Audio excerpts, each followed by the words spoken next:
Good afternoon. It is Tuesday, August 11th.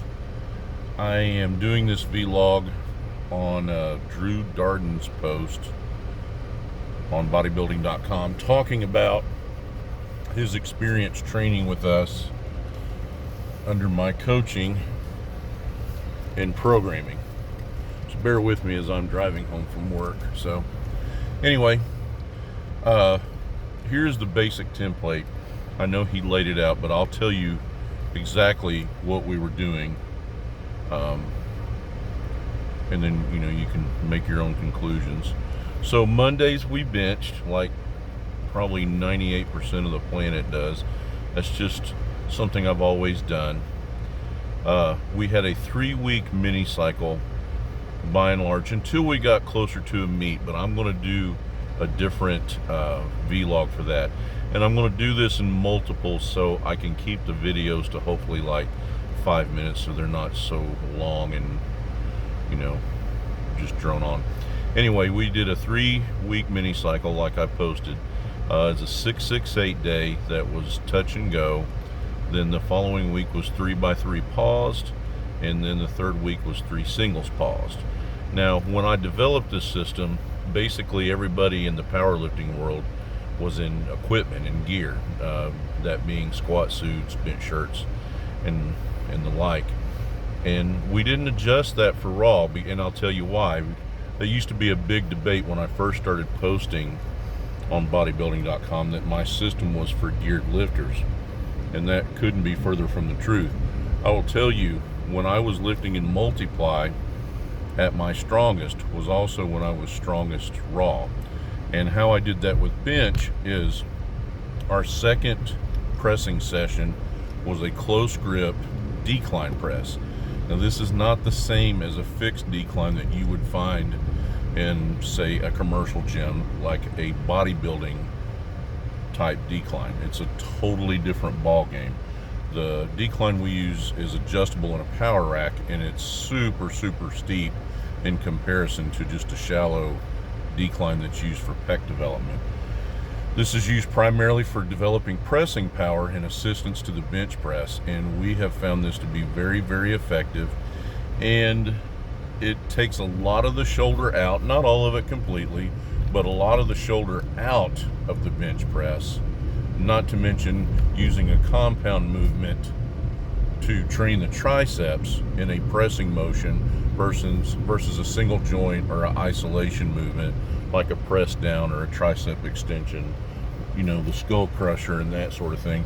What we found is over a period of time that those types of movements created more issues, then there was more risk versus reward is the short version. And this eliminated a lot of those issues, and it had us pressing twice a week. And when you have those compound movements, it's something that you can track and set PRs in. Not really effective. If you're trying to set PRs in a tricep press down, you're probably doing more damage than good. That's up for debate, I'm sure, with some of you. But we never do triceps isolation for our pressing. It's all done with compound movements. For the record, if anyone is wondering, as a master, I bench 700 pounds in a shirt. Now, that's nothing in comparison to what's being done today, but in the same shirt, when I weighed 370, I dieted down to 380 when I totaled elite at 48. I used the same shirt to bench 625. So if that gives you any kind of indication, doing this same bench system. The assistance is set up and predicated by what I want the lifter to learn to use in a group or a synergistic manner for the bench press. I'm very much a lat style bencher, and so the first movement we'd always do after we were done pressing is we would do a lat movement, usually some sort of row. On bench day I would do a wide grip. Decline day I would do a close grip, just for the variation. With close grip I could generally pull with a little bit more power.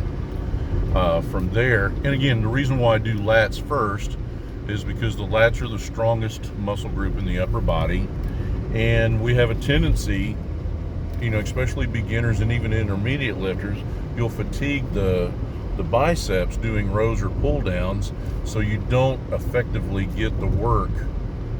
The lats need to be stimulated. The second movement is rear delts, and usually with shoulders, there's so much pressing, and you're deadlifting, all those things, they activate the anterior head of the shoulder. So we didn't do any direct front delt work just because it was getting hit so much with everything else we were doing. So we did rear delts because that's one of the muscle groups that is vital for bench pressing. Again, I'm trying to keep this short-winded, so I'll go into that another time. Then we would do hammer curls with dumbbells, and that was simply conditioning for the bicep tendon, the brachialis, to keep tendonitis at bay that we would generally have with power lifters because of squat grip, width, and because of the bench press, because of the antagonistic motion when you're benching, when you're in the loading phase. And then we do shrugs. And we would do them with a static hold. And the reason why you do that is to learn how to hold that upper body static. And we had great success with that. Now I'm condensing to keep this short.